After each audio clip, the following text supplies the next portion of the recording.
Lahat na yata ng klase ng Pinay, talaga namang nabigyan mo ng buhay sa Pinilakang Tabing. And then you transcended, of course, into politics.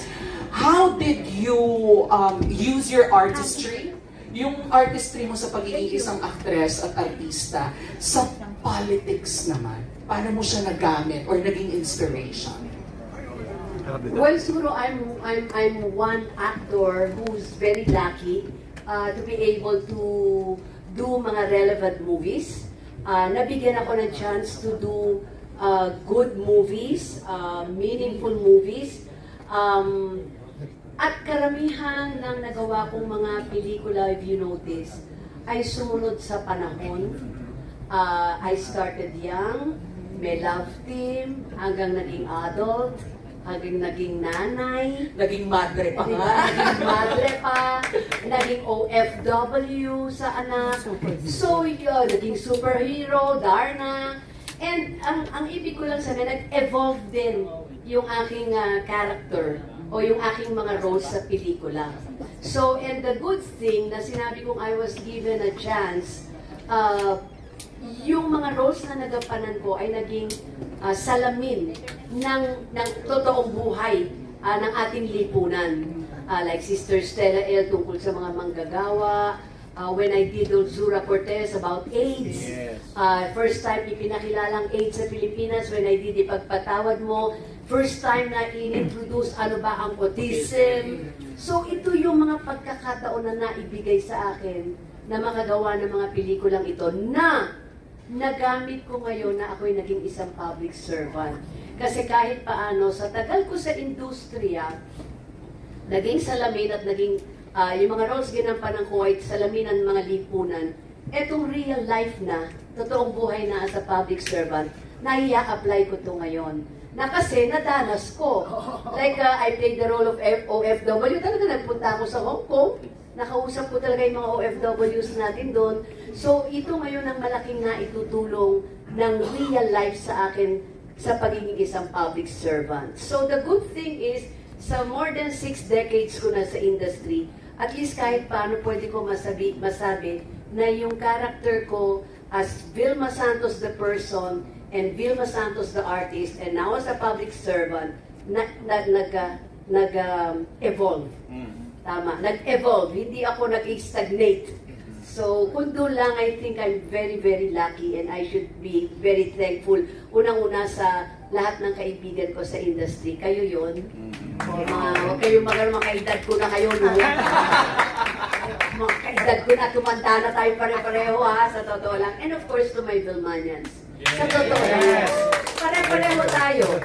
Nag-evolve din tayo. Tama, nung naging public servant ako, kasama ko kayo sa mga proyekto. And now I'm facing my millennials. At di mga Gen Z na nga. Gen Z ko, nandyan na. So nakikita mo, umaandar din ako, hindi ako nag-i-stagnate. Now that may mga Gen Zs ako dito, malaki ang natututunan ko din sa kanila. Yan, tinatawagan ko sila, teki-teki. Oy, paano ba to? Tulungan niyo ako dito. Sabi, I mean, you know, that's sumabay sa panahon. Sumabay, up to this day. Up to this day. And for that, I'm blessed. Yay! Thank you very much. Session sa book, Ate B, anong pinaka-excited kang basahin?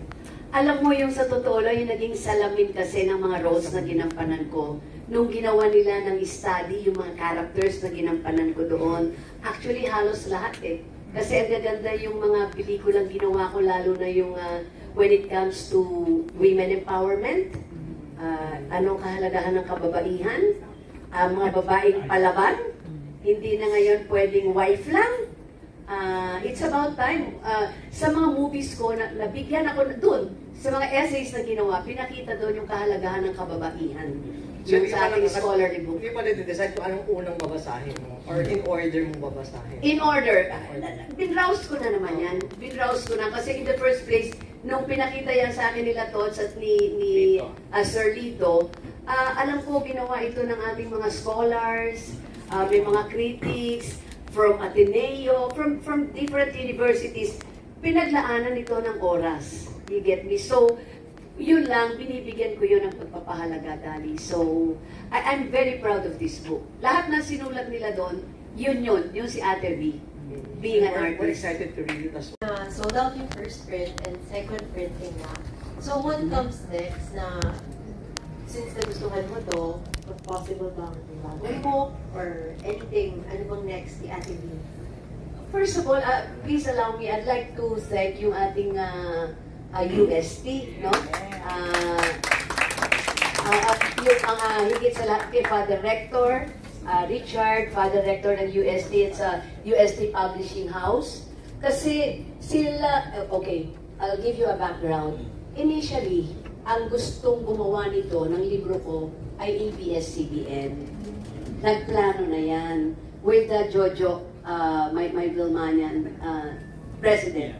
Tama ba, Jojo? Kaya lang, nagsara. Nagsara ang ABS-CBN, so hindi natuloy. But again, I guess napakaswerte ko na I'm very, very grateful kasi sinalo ng UST, lalo na kay Father Rector, na malaman nila na si Jojo ay may planong gumawa ng 3 libro. 3 ang balak nila. Ganyan sila Jojo and my Vilmanians. Sabi nila, it's siguro sa tinagal-tagal ko na ngayon, I'm 35 years old.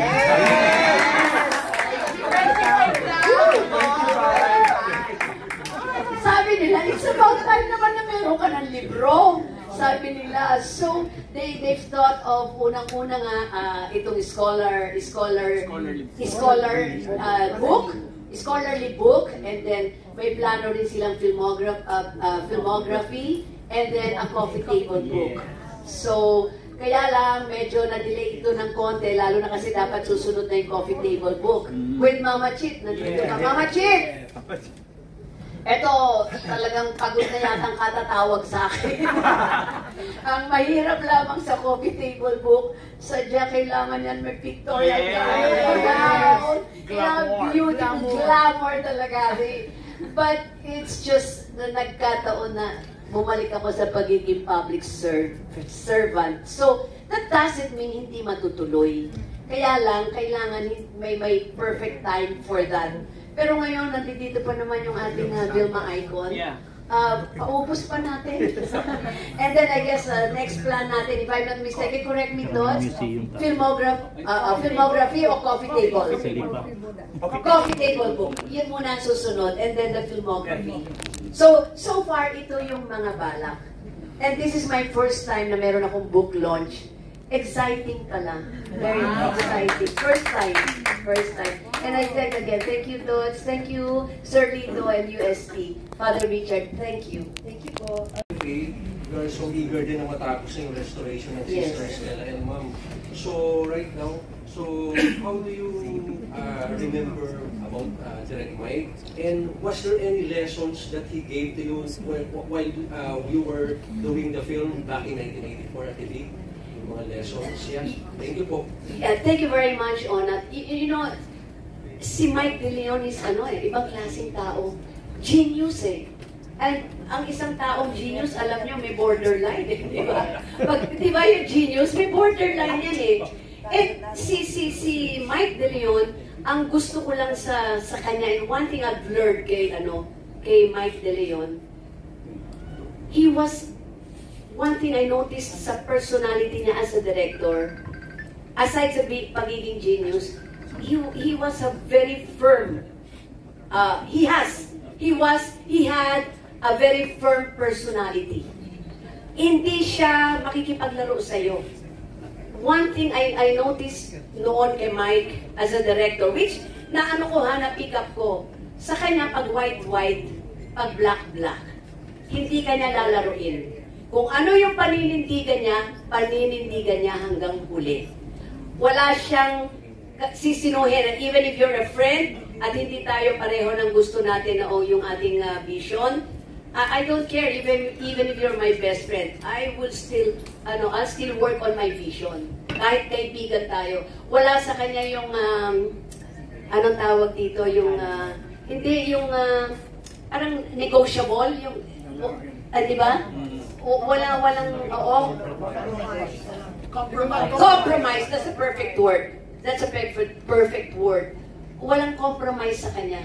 Basta one thing I have learned, which ginagawa ko ngayon one thing kay Mike De Leon, pagkaibigan mo siya, mamahalin mo siya kung ano siya. Irerespeto mo siya kung ano siya. Because he was one person, pag black is black, pag white is white.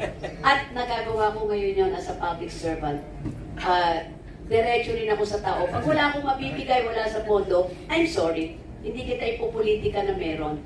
Next time na lang, next budget. Pag meron, pag sinagot kita, 100% darating sa'yo ang proyekto na sinabi ko. Yun yun. Word of honor. Thank you, Anatona.